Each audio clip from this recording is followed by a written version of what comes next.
오늘 본문은 지금도 여전히 뜨거운 논쟁이 되는 내용을 담고 있습니다.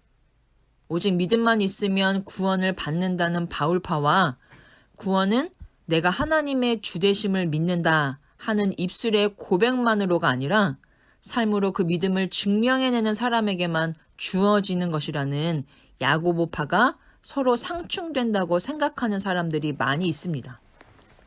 정말로 야고보는 바울과 반대되는 신학을 가진 사람일까요? 절대로 그렇지 않습니다. 바울 서신이 복음의 주춧돌을 놓고 기둥을 세웠다면 야고보는 지붕을 덮음으로써 함께 복음의 집을 완성한 것이지 한 사람이 맞고 한 사람은 틀린 것이 아닙니다. 구원이 오직 하나님께 있다는 것은 우리가 믿을 수 있는 이유가 오직 하나님께 달려 있다는 것입니다. 하나님께서 먼저 자기 백성으로 선택해 주셔야 내가 죄인임이 깨달아지고 하나님이 나를 창조하신 내 주인임이 믿어진다는 것입니다. 기독교 신앙에서 가장 중요한 것은 믿음입니다. 그런데 야고보가 믿음보다 행위가 중요하다고 하니까 이상한 복음이다. 가치 없는 복음이다. 홀대를 받게 된 것인데요. 오늘 본문 마지막 절입니다. 영혼 없는 몸이 죽은 것 같이 행함이 없는 믿음은 죽은 것이니라. 이 구절만 뚝 잘라놓고 보면 믿음과 행함 사이에 건널 수 없는 강이 있는 것 같습니다. 그런데 정말 행함이 없는 믿음은 죽은 시체와 같고 행함이 없으면 정말 구원을 받지 못할까요? 왜 야고보는 믿음보다 행위가 중요하다는 듯한 편지를 써서 지금까지도 구원은 믿음으로 받는다? 아니다, 행위로 받는다. 이렇게 다투게 만들었을까요? 당시 성도들의 삶의 배경을 이해해야 하는데요.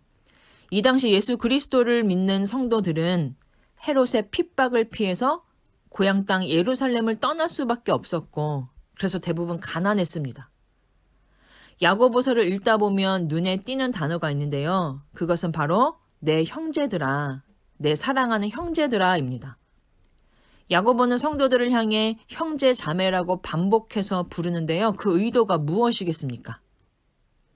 예수님을 믿는 믿음으로 한 공동체가 되었다면 우리는 하나님을 아버지로 하는 한 가족이라는 것이죠.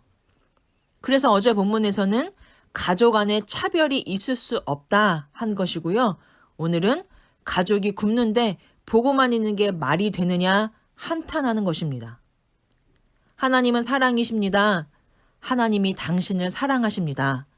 교회에서 늘 듣는 말입니다. 그런 사랑의 하나님께서 주인이시라는 교회 안에 사람을 차별하고 어려운 사람을 돕지 않고 인생은 각자 도생이라는 세상의 방식이 하나님의 질서를 허물고 있는 것이 야고보 눈에 보인 것입니다. 그리스도를 믿는 믿음은 단지 말씀을 알고 이해하는 것이 아니라는 말입니다. 그런 성경 지식은 사탄도 가지고 있습니다. 19절입니다. 네가 하나님은 한 분이신 줄을 믿느냐? 잘하는도다. 귀신들도 믿고 떠느니라.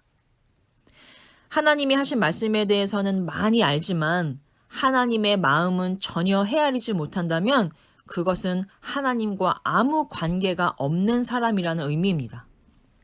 하나님에 관한 지식의 양에 따라 하나님과 친밀해지는 것이 결코 아닙니다. 하나님과의 친밀함은 하나님과 함께 행하는 시간이 쌓여서 만들어지는 것입니다. 나 있는 곳, 여기에 하나님이 함께 계신 것 같은 행위가 따르지 않으면 그것은 말뿐인 지식이고 아무 유익도 없는 죽은 믿음이 된다는 것을 기억하시고 오늘 하루 하나님께서 기뻐하시는 행함으로 나의 믿음이 참되다는 것을 증명하는 삶 사시는 우리 모든 청파동교회 성도님들 다 되시기를 주님의 이름으로 간절히 소망합니다.